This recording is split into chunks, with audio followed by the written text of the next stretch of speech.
Hello everybody, my name is May, and welcome back to We Need to Talk About Ponies. Yet another series on the internet where somebody without a full-time job overanalyzes kids' cartoons. In this episode, I'm going to be doing something really different. In the last 3 episodes, I analyzed characters whose experiences are similar to those of marginalized groups, but that's purely coincidental and not what I want this entire series to be about. So I'm taking a hard left turn and talking about probably the most privileged character in My Little Pony, Princess Celestia. I'm pretty sure you guys have seen a million videos about why Celestia is evil and are probably tired of seeing it. And whilst I'd love to make a video explaining why she's actually a noble leader, that's unfortunately not what this video is about. I'm here to analyze Equestria's class inequality and systematic oppression and how Celestia plays a role in it. Now before I start, I want to mention that YouTuber Shark Park actually uploaded a video about classism in My Little Pony, only a couple of days before the time of me recording this. I promise this is entirely coincidental and I actively chose to avoid watching that video in order to not impede my own analysis. I recommend that after you finish this video, you go and watch Shark Park's right away to see if there was any points I missed. What I'm going to be doing is working my way down from upper, middle, to lower classes and talking about common trends between them. Let's start at the highest of high class that My Little Pony has to offer, and that is the city of Canterlot. In Equestria, Canterlot is the place to be. It is the Mount Olympus of My Little Pony, and that's mainly because ponies on a regular basis are able to brush cheeks with royalty. It's an aristocrat's dream, filled with stuffy rich socialites of high society. You may notice that most of its prominent residents, or the majority of its background ponies, are unicorns. Though not every resident is a unicorn, you can definitely find a few earth ponies and Pegasi there. The city is still built around unicorn interest. Canterlot is home to the most prestigious educational institution in all of Equestria, Celestia School for Gifted Unicorns. The highest level of education you can receive in Equestria is limited to only unicorns, which definitely sounds like a segregated education system. You may ask, well, how is this any different from a flying school for Pegasi? Unicorns can fly, or at least traditionally can fly. It's just tailored to their specific skill sets that other ponies don't have. The statement that unicorns are the magic ponies just never made sense to me. As all ponies are magical, they just channel it in different ways. Cadence, for example, was born a Pegasus, but when she learned love magic, she was able to become an alicorn. So despite the fact that all 3 pony tribes can have their own unique form of magic, there is no Celestia School for Gifted Earth Ponies or Celestia School for Gifted Pegasi, only unicorns. This isn't really even a school for unicorns who want to become great sorcerers. A lot of unicorns who go to the school come in average and then they leave average. Lyra and Minuet are 2 big examples of this. They didn't become great mages like Twilight, they just became normal ponies. This system is deliberately set up so Celestia can funnel in a new protege for when she retires. She did this with Sunset Shimmer, and when she wasn't worthy, she did this with Twilight. Speaking of which, as the main character, Twilight is incredibly privileged. She's from Canterlot, she's of immense wealth, and even before she was a part of Princess Celestia's School for Gifted Unicorns, a teenage Princess Cadence was her babysitter. If her later becoming a princess in life wasn't the most obvious layup in existence, then I don't know what is. Which brings us to the lower classes in Equestria, because if there is a privileged class of people, then there also must be an unprivileged class of people. Pegasi sort of sits somewhere in between, our middle class, if you will. If I were to give a real-world comparison to Pegasi, then I would compare them to middle-class Americans who were sold propaganda of the American dream. Middle-class people are often offered the same menial comfort in exchange for their labor. That this is the only way life can be if you want to survive, if you want to be successful, if you want to be happy. In my city, the most successful job you can have is working at State Farm, which most people do. Most of my friends' parents worked at State Farm, and we'd even have these little State Farm sponsored career days. And for Pegasi, most are expected to follow one of 2 career paths. They either work in the single, massive, unified weather factory, or they are expected to join the military. Even Rainbow Dash worked at the weather factory, even if that's not her interest or talent. She just has to do it because that's what's expected of her. Even at a young age, you're set up for failure as a flyer. Most Pegasi in the series attend a flight school, which is strangely competitively focused. focused. You're not really learning anything besides from be a better flyer than everyone else. Which brings me to the Wonderbolts. It seems like most Pegasi are conditioned into believing that being a Wonderbolt is the highest honor a Pegasus could possibly be. Several ordinary and unassuming Pegasi in the series have tried to become a Wonderbolt. These desires are obviously instilled to them at a young age because of the competitive spirit of their flight schools. And it doesn't help the fact that the Wonderbolts are in fact a form of military. The Wonderbolts are directly based off of the Blue Angels, which is a US Navy demonstration squad. Yes, they do perform shows and are for entertainment, but you have to be an active serving member of the US Navy or Marine Corps. The Wonderbolts actually perform vigorous military drills. They've also served as additional soldiers in battle alongside the Royal Guard. Instilling these ideas and ambitions in children is deeply fascistic and highly problematic. I'm not saying this show is fascist or problematic, I'm specifically critiquing it in the context of the world itself. I'm calling Celestia out on her bullshit. One last thing that I did find very interesting about the Pegasi middle class experience is that one of their major cities is literally a giant casino.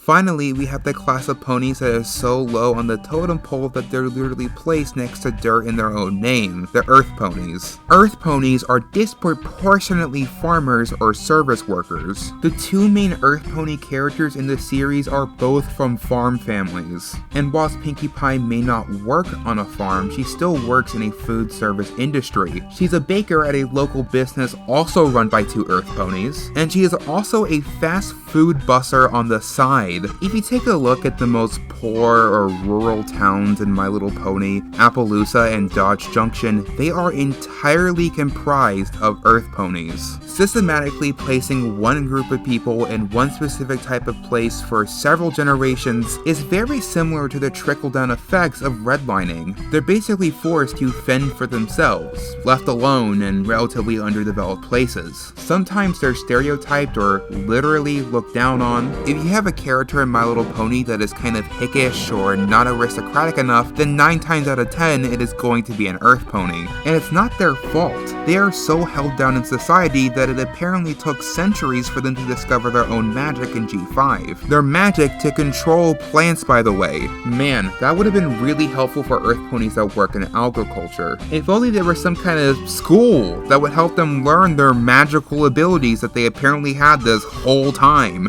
There is no chance for equal opportunity in Equestria. It is heavily biased by what pony you were born as. The only qualifiers to be a major political leader in Equestria is to be an alicorn. It is entirely based on your species, especially since Celestia only really gives this opportunity to unicorns. Celestia only ever took in Cadence because she had the cutie mark of the Crystal Heart. She would never give this opportunity to Pegasi or Earth Ponies even though it's fully within her capability. She did it with Cadence and never thought to try anybody else ever again. Many people wonder as to why Twilight's harmony between the pony tribes failed, how it fell into chaos in Generation 5. Well, the answer was always in front of us. They were systematically doomed to fail because of Celestia's regime. Okay, so I know what half of you are probably going to comment. All of this was probably unintentional. They did not think of the complex political systems of Equestria. And though G5 continues on where G4 left off, it is still done by a very different creative staff. And that's true.